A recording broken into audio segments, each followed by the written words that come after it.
Now we're going to look at a test for independence. It still focuses on the chi-square analysis. In this situation, we're going to have a contingency table.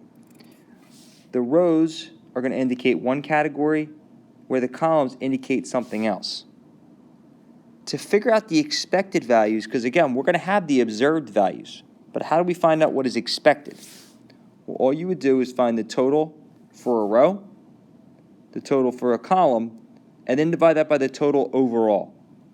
So for example, you might take the value you get of all the row 1 values, multiply by that all of the column 1 values, and divide by your total amount. And when you do that, it's going to give you a number that represents, with that being observed, what the expected should be. And then we're going to go back to the exact same formula. My degrees of freedom here, you're going to take your number of rows, and there's a slight mistake here. So it's number of rows minus 1, number of columns minus 1. So if you look at this example up here, this would be 2 degrees of freedom, because there's 2 rows, 2 minus 1. There's 3 columns, 3 minus 1. 2 times 1 gives me 2. Just like before, our hypotheses are going to be locked in. In this situation, the variables are independent from one another, or they're dependent to one another. So now you're going to find your critical values. Again, this is the formula for degrees of freedom. Ignore this. It's always right-tailed. Doesn't matter. We're going to go look at our chart. You're going to find the sum. To find that, you'd have to go find all this. That's how we're going to get our expected values. Then we're going to find our test statistic, and then we're going to make our decisions. Now go ahead and look at the calculator steps, and then we're going to go through this. Tomorrow we'll talk only basically at the calculator. But what we're going to look at now is, once we have the numbers, what do they all mean? We're going to find one of these by hand. So if you were to tally up all your rows and columns, you're going to end up with these numbers. So now my 240 represents all the people that were surveyed. 31 of them were between 12 and 20 years old.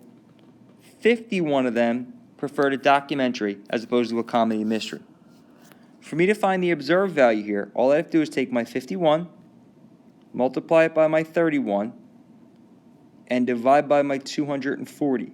And we'll explain where all those pieces and why all those pieces in a little bit. And we're going to end up with the number 6.59. So that would be my expected that should have been right in here. The observed in this case was 14.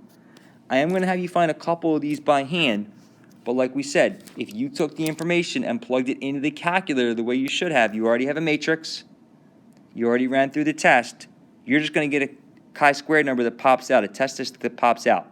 You're also going to end up with a p-value. We'll talk about the p-value in class, but we're going to come back to our critical value. So go ahead, if you have not done it already, put this in your calculator, pause it, run through the analysis just like it's in your notes. Okay, now that we have that and you've gone through it, you should have the number 46.74 on your screen. That is your test statistic. If you were to go through and do this for every single one of these boxes and add them all up once you did the observed minus expected squared divided by expected, you're going to end up with chi-squared ends up being 46.74. That is my test statistic. You could find that by hand, but it would take you a long time because you have 3 columns, 5 rows. That's 15 different numbers you have to find. We're going to let the calculator do the work for us. I still want you to go back and use the chart to find the critical value. In this case, the number of columns is 3. The number of rows is 5. So take a second and ask yourself, how many degrees of freedom would I have? We're looking at 1% significance, so then go to your chi-squared chart and find the critical value. Pause and come back when you're ready. Hopefully you got these numbers. Hopefully you recognize that you had 8 degrees of freedom, and using your chart, and you're going to need that chart, you found 20.09. So now ask yourself this. If this is my test statistic, and this is my critical, Am I going to reject or fail to reject?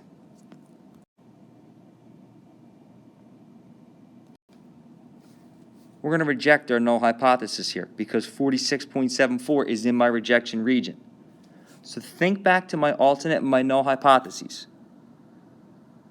My null hypothesis is that we're talking about independent items here, meaning age and the film that they chose had nothing to do with one another.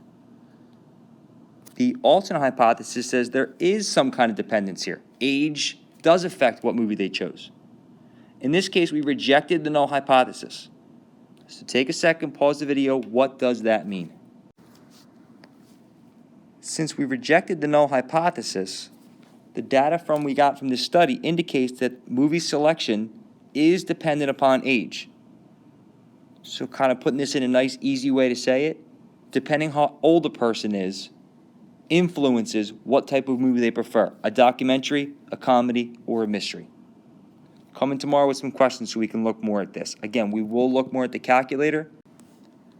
The calculator is going to end up being the most important thing you have for this because otherwise you're going to have to find all the expected values and all the pieces of the test statistic by hand, and you're not going to want to find all 15 values together.